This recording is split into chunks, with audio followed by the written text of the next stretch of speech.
Okay, folks, so great talking to a few of you there during the intermission. So yeah, what we're going to be getting on with now is sealing the outside and then using the abrasive paste to further smooth the surface up and continue the sanding process. So Nicola has just said to me, why don't we talk a little bit about Bamba? So that's that 6 stone ball of fur wandering about. Yeah, Bamba is my first guide dog. I had a support worker for 8 to 9 years, no, 7 years. A young lad from Wigan called Dean, and he worked for me part-time, and he said he had to leave to get full-time work, so he left me, so I thought, right, well, I'm going to apply for a guide dog.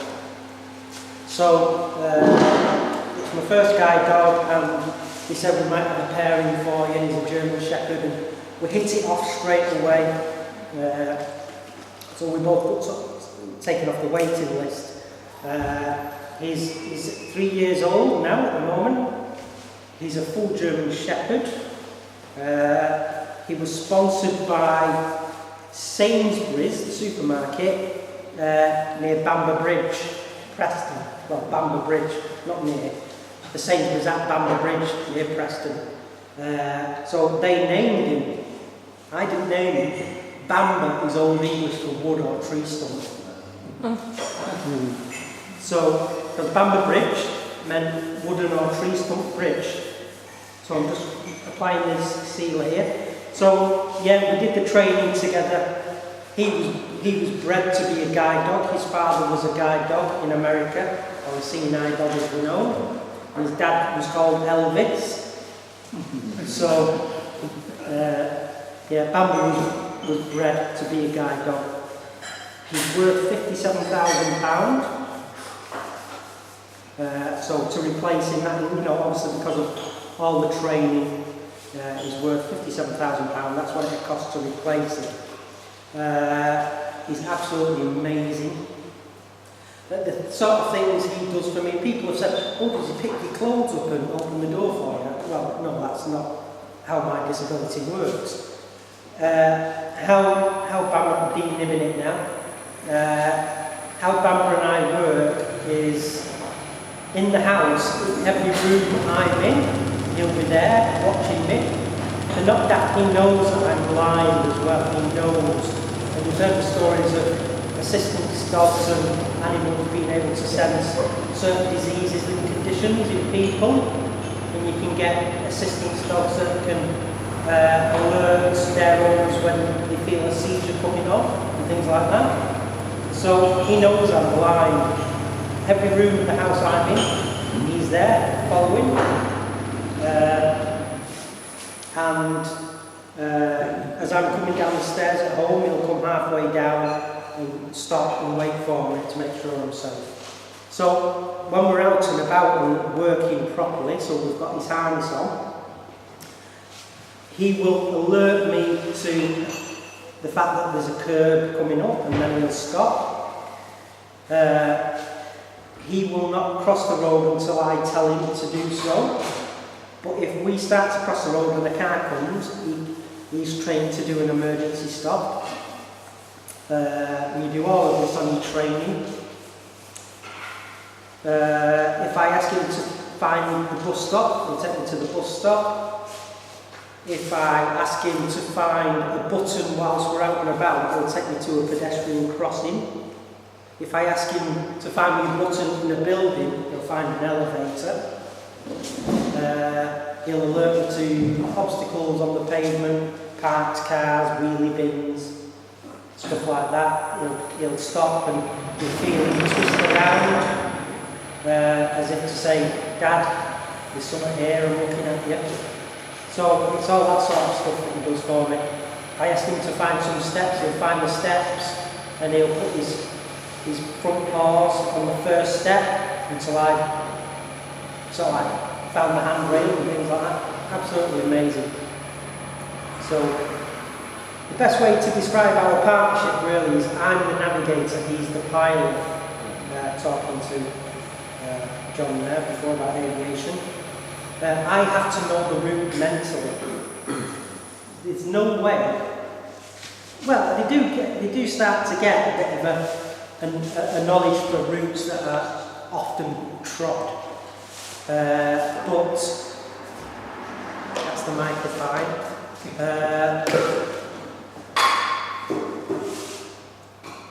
I have to know where we're going, and I'm saying, right, we go left here, Bamber, we go right here, Bamber, we go up here, Bamber, and whilst we're doing that, it's his job to say, alright Dad, I know we're going there, but there's a curb here now, or alright Dad, I know we're going straight home, but there's a car parked on the pavement, Dad.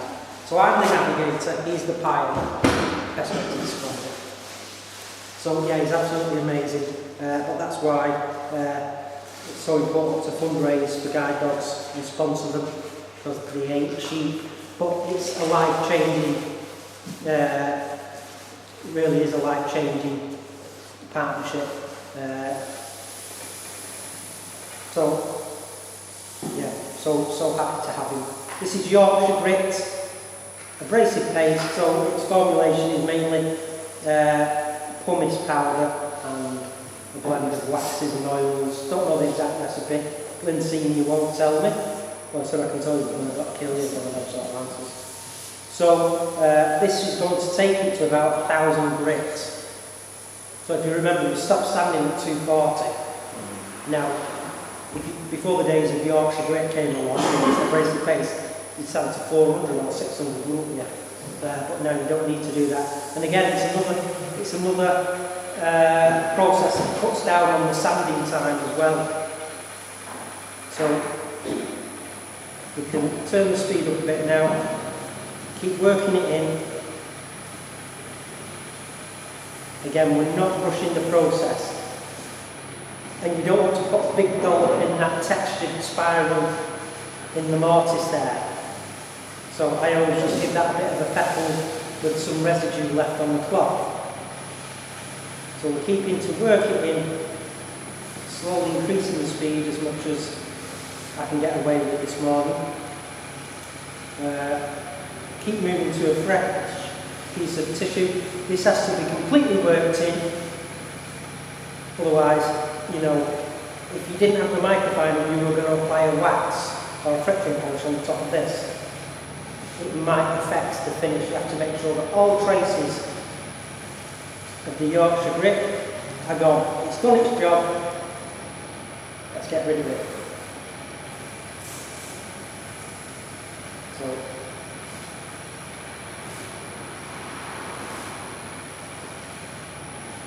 again, keep moving to a clean piece of tissue, getting it buffed in.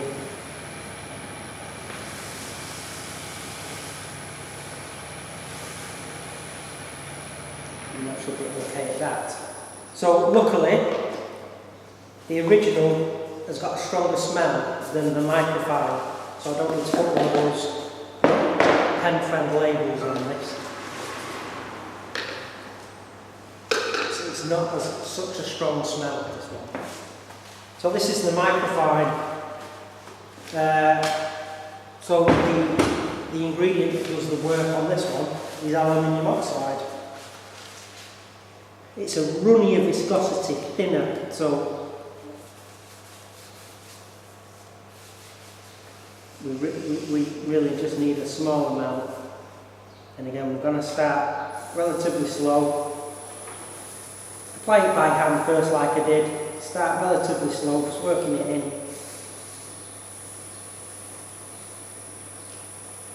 And we're going to up the speed, and I'm still using a piece of tissue that's got the product on the microfiber, because it's not done its job yet. We can give that recess a bit of a kiss with it now.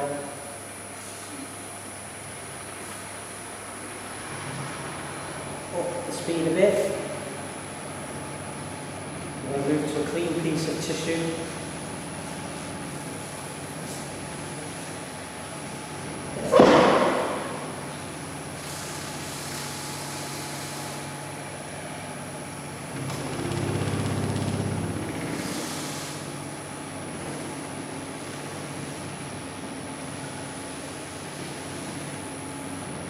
And again, we're not being greedy for finish.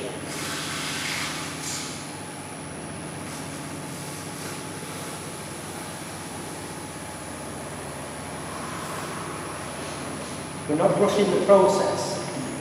You know, this is the time when you can make or break the project.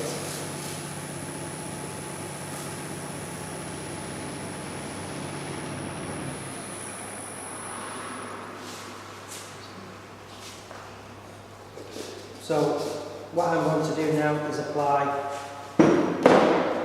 friction polish.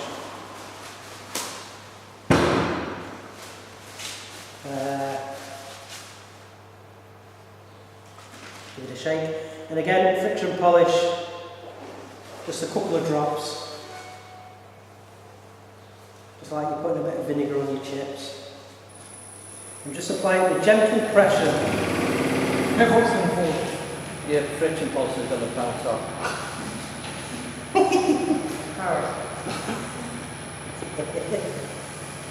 So, thank you very much anyway. So, yeah, less is more. Certainly no more than a couple of coats is needed. I know BlindTurners put on, you know, absolutely tons of friction polish, and then they're wondering why they've got drips, they've got tissue stuck all over the project, you know, like it's your first attempt at shaving, you need that razor, you know. So just literally just a couple of drops. Less is more.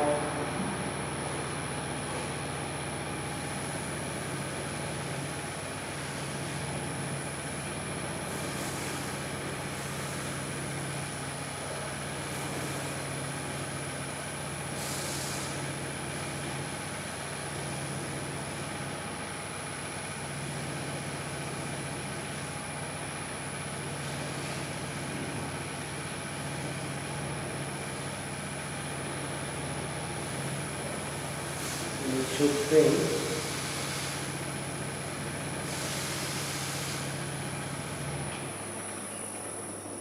pretty much sorted with that. So how's that looking? Looks nice.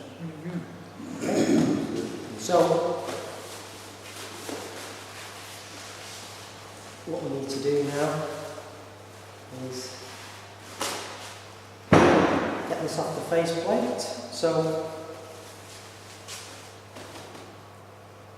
make sure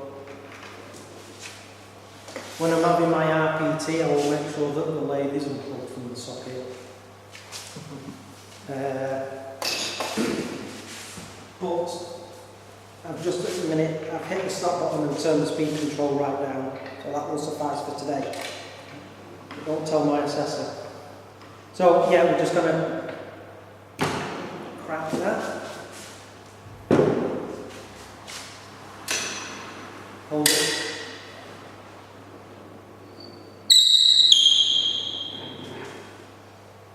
Carefully. We're resting it there now on a nice bit of tissue. No mystery to this. I feel for where the screw is. It says.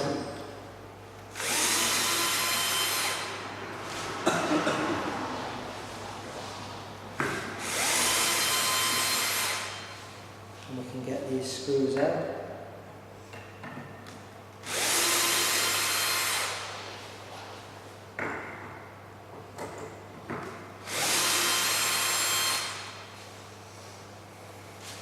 So, it's nice and easy. Now I feel for my chuck.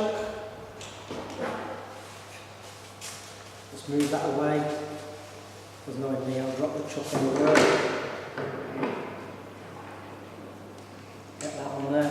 Now, I do like to just tighten up these little grub screws that are intended really for reverse turning or reverse sanding.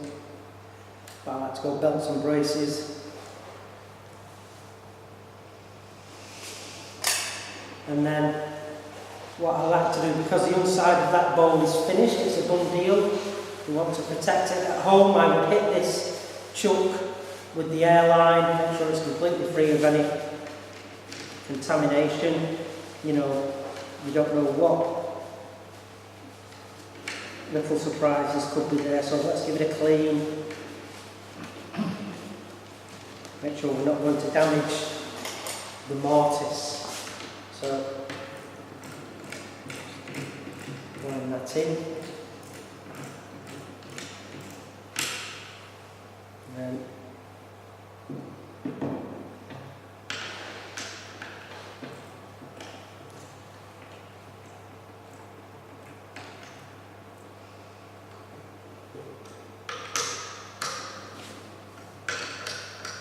slowly, again, just holding the chuck key there and rotating the spindle, the chuck key finds the hole and falls in. You don't want to crank down on this super hard and crack that foot. Stand for there, everyone.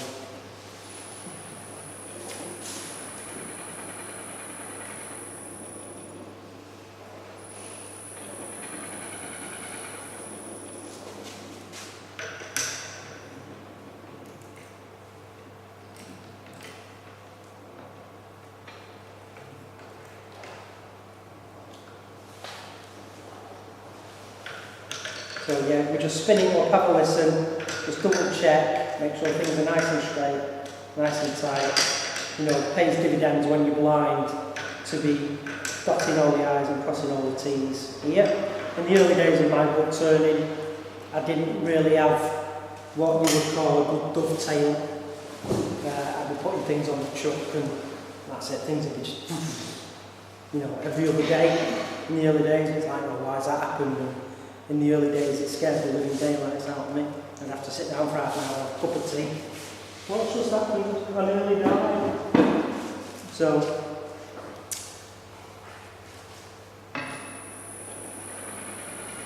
still got the wobbles, but that's because this face isn't true, and also I'm feeling now I'm a bit high. And also we've got those inclusions in the work again. It's unbalanced internally. So, right, very good. So we'll face this off. Again, there's no motion, so I need a reference point, that little mark there in the middle.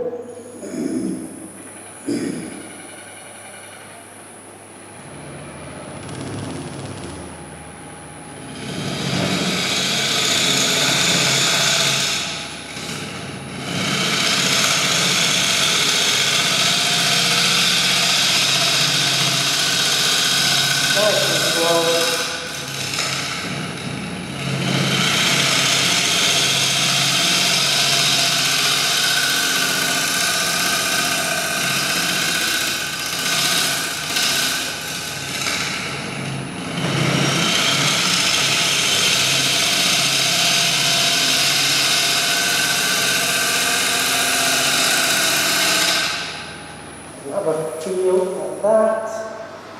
Again, make sure there's no wax. Little bit there.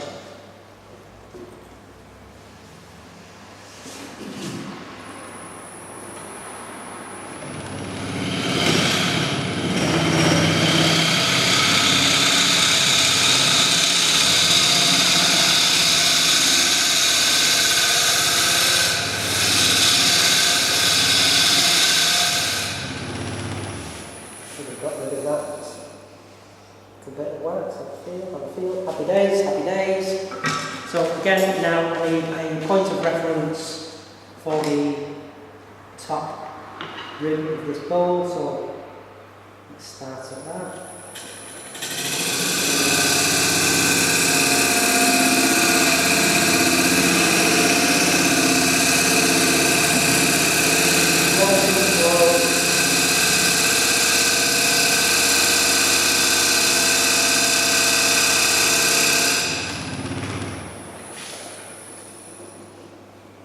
So I've got that little tactile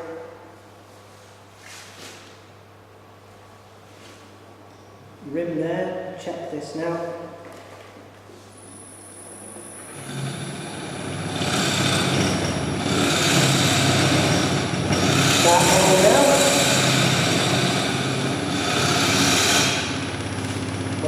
things here and there going to fall off at some point.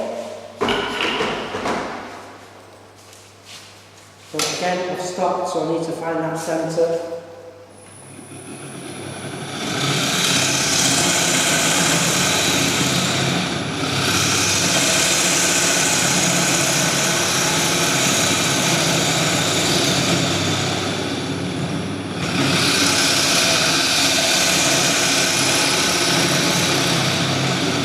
Certainly don't want to be taking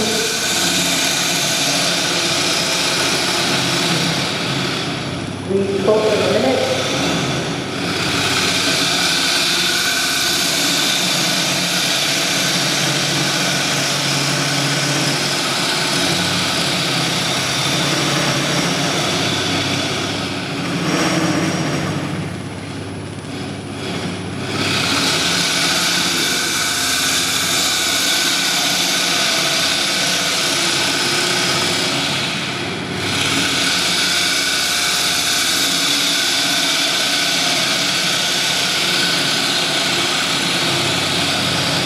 Section outside.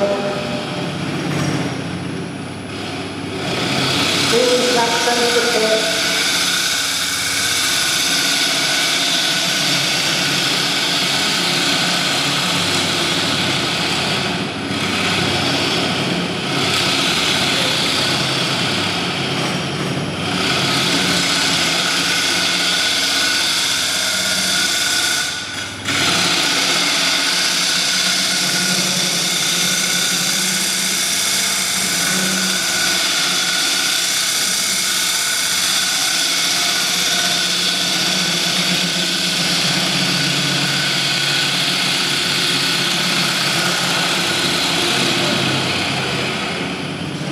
I'm going to have to stop now and just have a feel.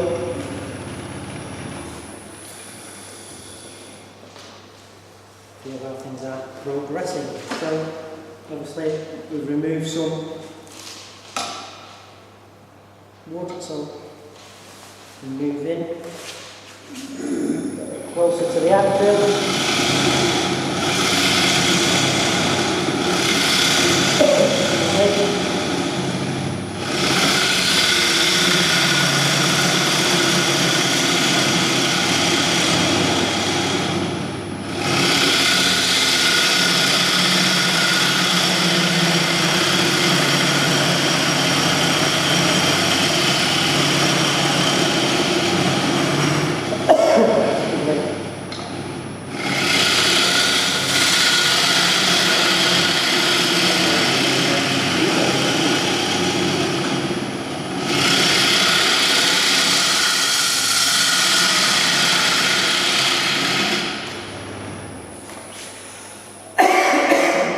Swallow the shaving.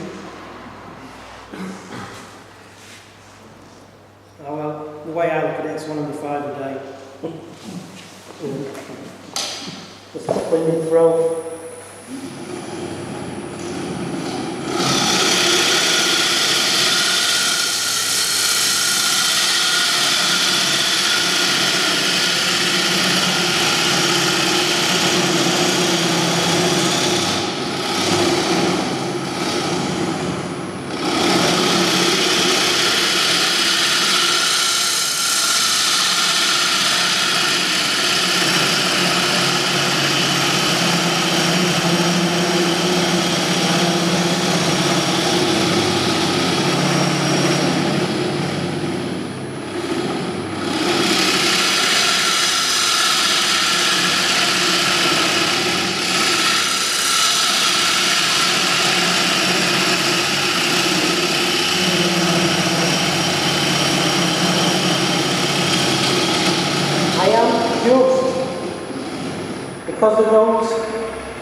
Because of those inclusions that I felt on the outside and we were discussing before, how far inside the piece do they go? Is there a possibility of some internal stress where it's going to go? So I'm just taking the time, but you see, it's just it's prudent to be aware of things like that, especially when you can't see. We've got some inclusions, so But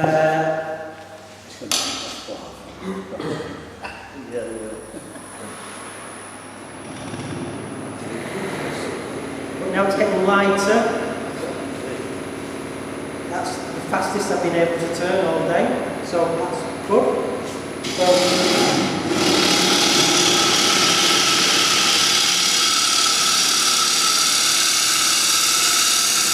always feeling what the work is doing.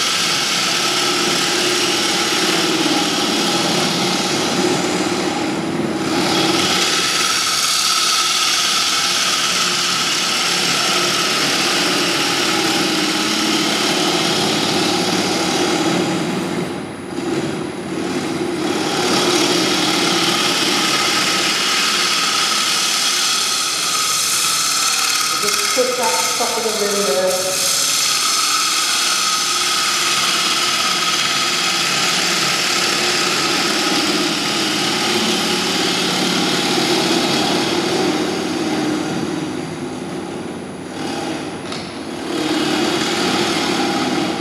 And just what I'm going to do now is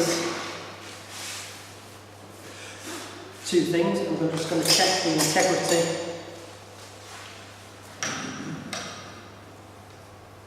of the jaw. Fine, no movement at all there. And then, was it you, Kevin, that asked me about this machine? Yeah. So, what we have here is a depth gauge that was made for me by a mathematician in Ireland who had seen that I was making a lot of wooden funnels in the early days. So he took a couple of vital measurements of the lathe, the gap between the bed, the height from the bed to the spindle centre, the height from the headstock face, the distance from the headstock face to the jaw face, a couple of crucial measurements, and the name of this device. So I slide that in, that gap that's at the bottom, and he's put this little wooden plinth at the back just to amplify the sensation for me, that was all. And he's so good at this because he used to teach maths to the blind in Ireland, so he gets what it's all about. So that gap there on the bottom, that inch gap, means that I've got an inch to go before I pop through the bottom. Because it was the area that I struggled with the most, judging depth. So there you go. The gap in the bottom means how far I've got to go. Very clever. Before coming through. So, if you want to take photographs of that before you go and make your own, have at it. It's a great device.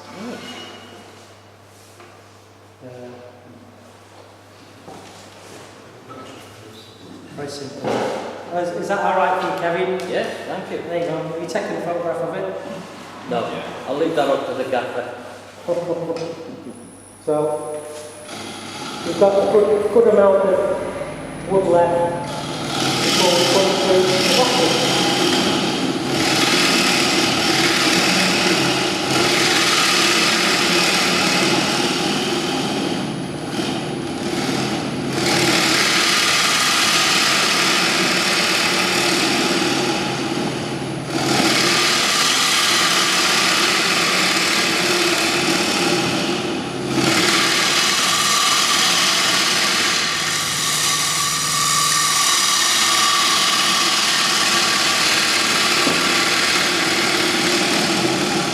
So the sound